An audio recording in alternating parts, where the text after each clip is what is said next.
Ito na. Ito na yung para sa gulay. Baliginis ako na yung sibuyas, luya, bawang, lahat na. Tsaka toasted na yung kanyang pork. Lagyan natin ng pampabuhay.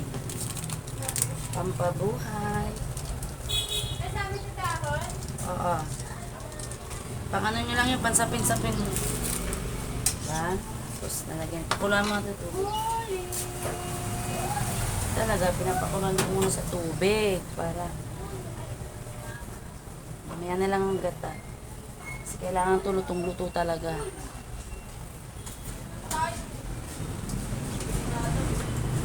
Diba, dire-diretso sa gata. Kaya lang, sobrang technique lang to para hindi ko masyadong mag-asol sa gata. Pag kumulo na to, pwede mo na itong lagyan ng gata. Baby gata talaga. Kailangan mo na lutuin sa tubig to. May lalo pagka marami. Natuyo na yan, lagyan natin ng gata talaga. Hindi ko na pinakita yung pagkikisa kasi basic na lang yun. Alam mo na yun. Alam mo natin yun.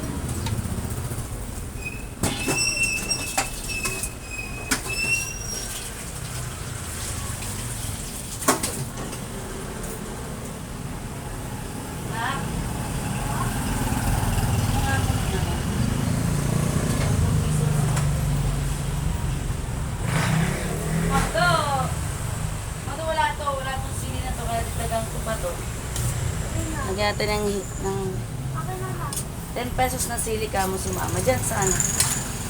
Madubigyan mo. O, diba? Lumabas yung sahog mo.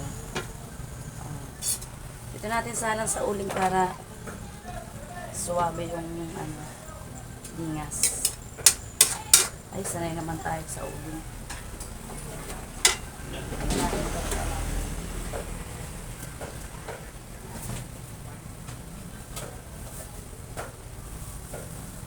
10 pesos na. Kulang talaga. Sobrang kulang. Kain ka ba? Oh, sarap. Maya-maya pag medyo konti ng tubig, alagyan natin ito. Ano yan? Bangos? Magkano bigay mong bangos? Lahat naman yan. Oh. Labuyo.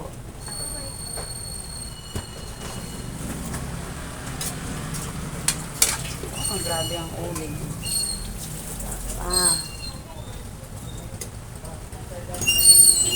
sarap. Nakatikim na naman tayo ng tagal bago nakatikim ng ganito.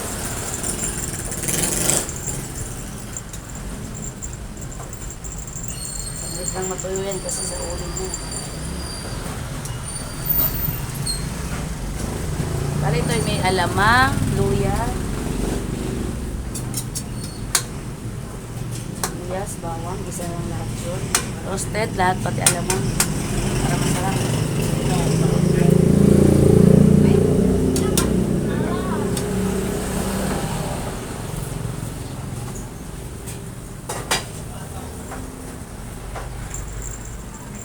Tingnan natin ang seasoning.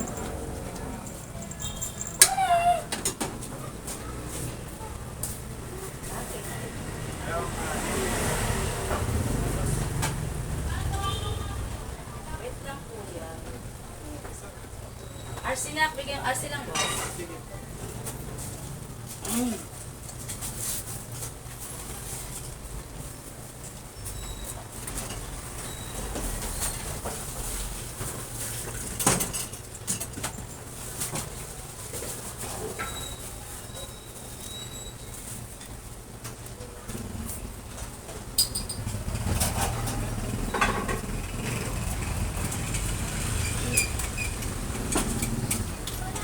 Nandiyan ka na, magtagas na ka dyan.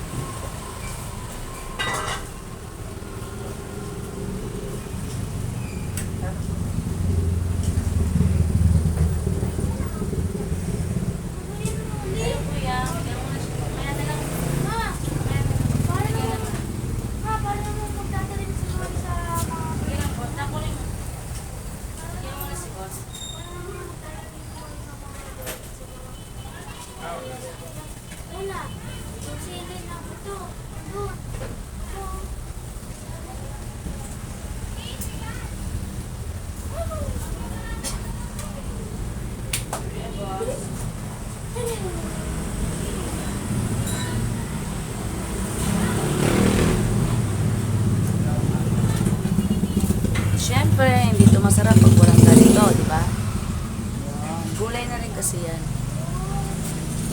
Hindi naman sadya. Gusto ko rin pakain. Kaya lang bahala na sila.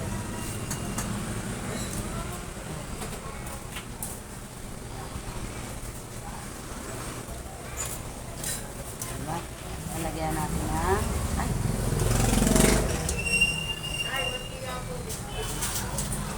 Yan.